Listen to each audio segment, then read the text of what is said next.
Assalamualaikum warahmatullahi wabarakatuh. Saya Ivan Fanani, NIM 2016-247 dari Fakultas Hukum dari kelas AIK 3 gabungan B.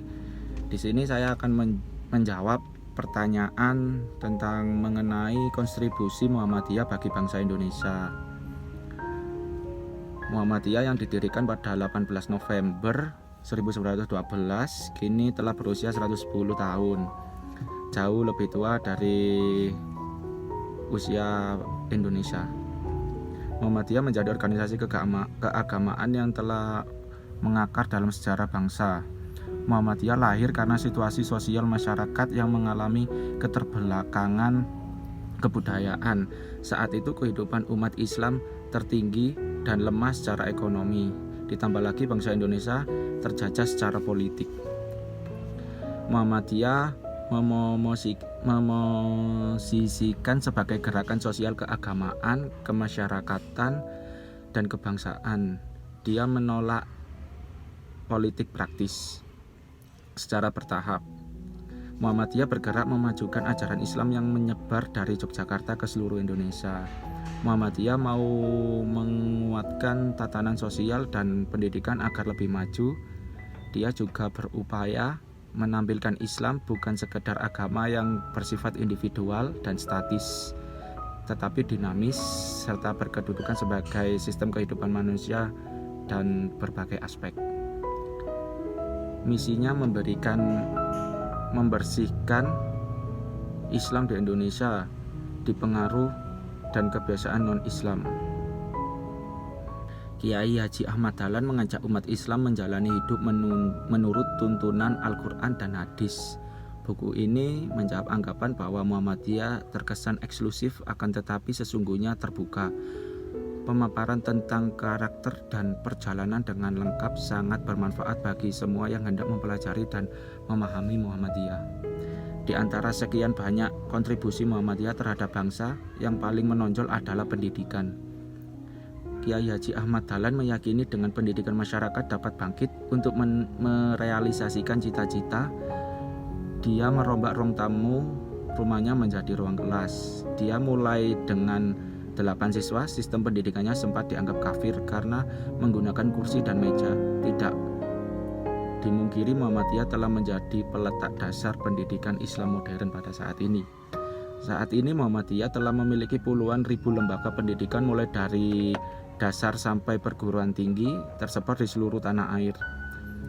Kini peran Muhammadiyah menjadi makin penting dalam mengokohkan kecintaan terhadap NKRI, menguatkan kehidupan kebangsaan, dan menempatkan bangsa sebagai ladang kontribusi.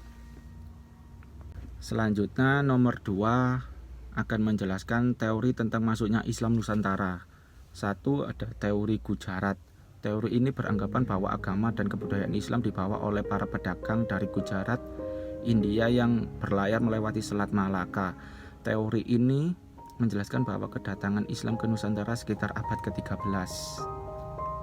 Yang kedua, teori Persia. Teori Persia adalah sebuah kerajaan yang saat ini kemungkinan besar berada di Iran. Teori ini bercetus karena pada awal masuknya Islam Nusantara di abad ke-13, ajaran yang marak saat itu adalah ajaran Syiah yang berasal dari Persia. Yang ketiga, teori Cina. Teori ini berpendapat bahwa migrasi masyarakat Muslim Cina dari Kanton ke Nusantara khususnya Palembang pada abad ke-9 menjadi awal mula masuknya budaya Islam ke Nusantara. Yang keempat, teori Mekah. Dalam teori ini dijelaskan bahwa Islam di Nusantara dibawa langsung oleh para musafir dari Arab yang memiliki semangat untuk menyebarkan Islam ke seluruh dunia pada abad ke-7. Hal ini diperkuat dengan adanya sebuah perkampungan Arab di Barus, Sumatera Utara yang dikenal dengan nama Bandar Khalifah. Kemudian hikmah yang dapat diambil dari sejarah perkembangan Islam di Indonesia. Awal mula masuknya Islam di Indonesia, agama Islam masuk pertama kali pada abad ke-8 Masehi. Islam masuk ke Indonesia melalui 2 jalur. Jalur utara dengan rute Arab, Mekah dan Madinah.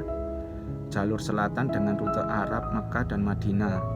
Cara penyebaran Islam di Indonesia melalui perdagangan, kultural, dan pendidikan, kekuasaan politik. Manfaat yang dapat diambil dari sejarah perkembangan Islam di Indonesia. Kehadiran pedagang Islam dari luar Indonesia yang telah berdakwah menyiarkan ajaran Islam di bumi Nusantara memberikan nuansa baru bagi perkembangan suatu kepercayaan yang sudah ada di Nusantara ini. Lalu hasil karya para ulama berupa karangan buku sangat berharga untuk dijadikan sumber pengetahuan. Lalu yang nomor 3, meneladani kesuksesan mereka dalam berkarya dan membuat masyarakat Islam gemar membaca dan mempelajari Al-Quran. Yang keempat, memperkaya dalam bentuk arsitektur bangunan seperti masjid sebagai tempat ibadah. Yang kelima, mengajarkan tentang Islam harus dengan keramahan dan bijaksana serta membiasakan masyarakat Islam bersikap konsisten.